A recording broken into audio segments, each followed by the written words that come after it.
made a statement saying that Sharp has informed that Honghai was chosen as a partner, and yesterday morning from Sharp, a very important paperwork had been presented, and until the consensus could be reached by verifying the contents, they will not sign any document at this moment, but they would like to make sure that this deal would bring about a satisfactory result for both parties involved.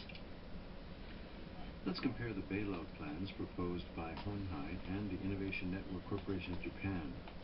The main difference lies in the burden on Sharp's main banks. Honhai's plan is worth about 660 billion yen. The firm says it will purchase 100 billion yen's worth of preferred shares held by Sharp's main banks, Mizuho and Tokyo Mitsubishi UFJ, at face value.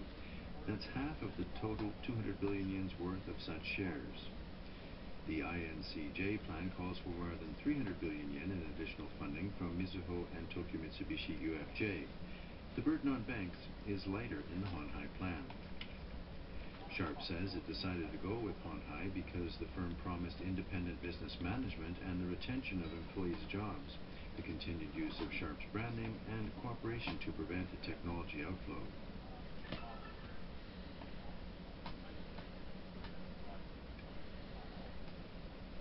Why is Honhai willing to invest such a significant amount to acquire Sharp? First, it wants Sharp's technology for developing liquid crystal displays. Next, it wants Sharp's talent for developing new products.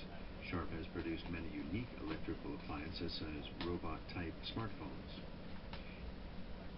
And finally, it wants Sharp's brand name value.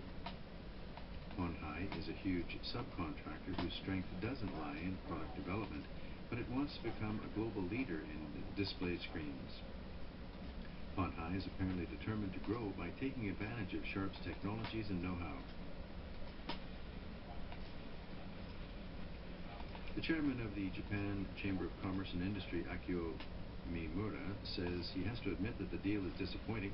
He says he hopes Sharp will be reborn as a firm that makes the best use of its outstanding technologies and human resources. Industry Minister Moto Hayashi says the deal will provide job security and will benefit local economies. He says he will closely monitor how Sharp's growth is affected by the arrival of foreign capital.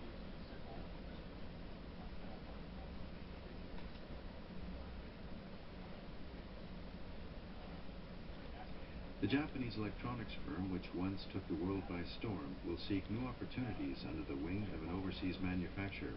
It's a watershed moment for Japan's electronics industry.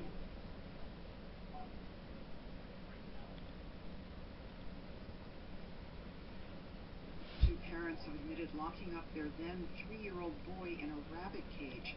On the first day of their trial, they argued their actions did not directly result in his death. The parents have been charged with confining their second son and causing his death. The mother told NHK at a detention center in Tokyo earlier this month that she felt sorry for her son at the time, but she became used to confining him in the cage.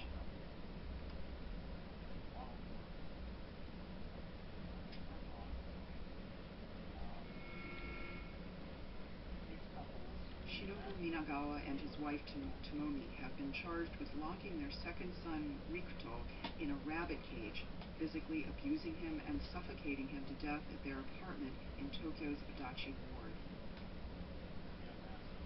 They were also indicted for dumping his body in February last year. Prosecutors on the first day of the trial today described what happened to Rikuto. They said the suspects began in December 2012 to confine their son in a rabbit cage.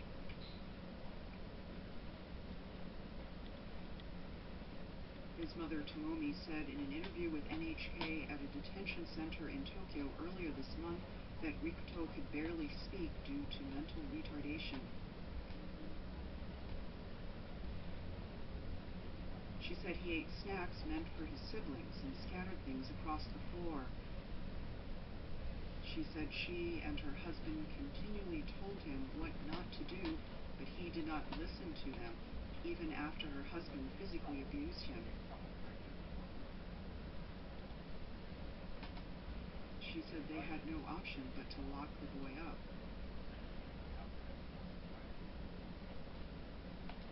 The prosecutors said Rikuto was kept in a cage measuring 57 centimeters wide, 40 centimeters deep, and 46 centimeters tall.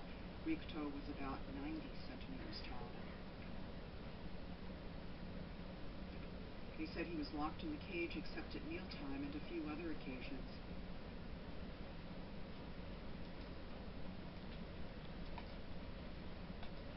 The mother told NHK she felt sorry for her son, but that she grew used to the situation in which he was kept in the cage. She says now she is deeply sorry.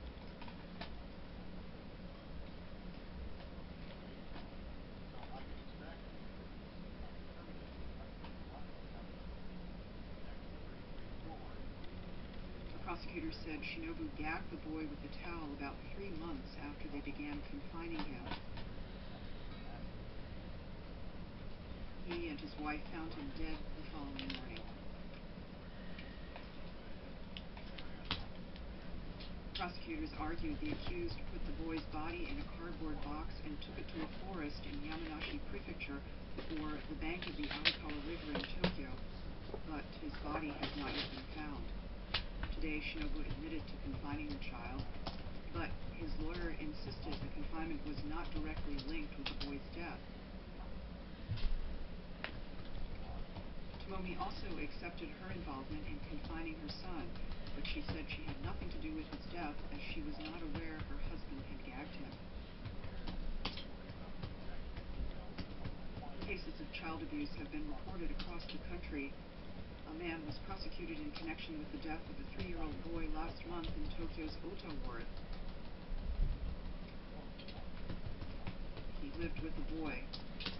Police say they will step up their efforts for the early uncovering of child abuse cases through cooperation with child consultation centers across the country. This is the copy of a letter that parents wrote to their daughter. The girl, who was not yet 6 years old, was declared brain dead at a hospital on Tuesday after developing symptoms of influenza-associated encephalopathy. The girl's parents gave their consent for her to be treated as a brain-dead organ donor. When they made the decision, they wrote their feelings in a letter. The letter was made public today.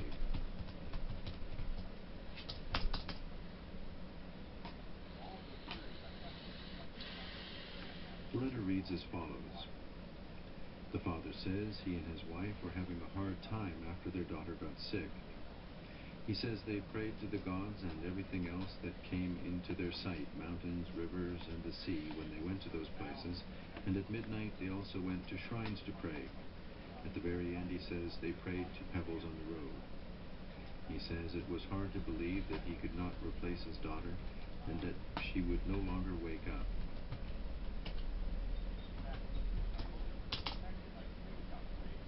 The father says he and his wife couldn't stop crying until they heard her doctor's explanation. He says they learned that there are people in despair like themselves and that their daughter would be able to give hope to those who would die without an organ transplant.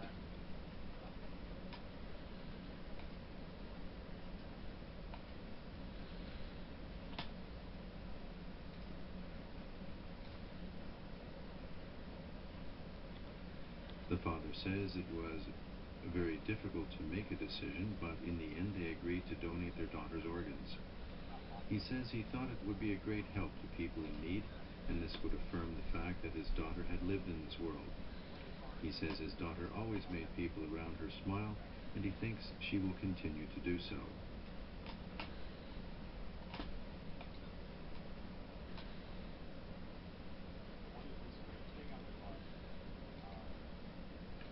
In concluding, the father says life should go forward, just as when he and his wife gave life to their daughter, and so he hopes that she will give all her love from heaven to those who receive her organs.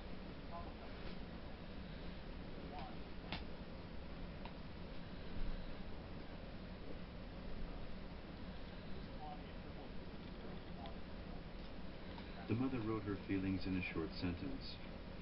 She says she wants her daughter to hold her tightly and smile once again.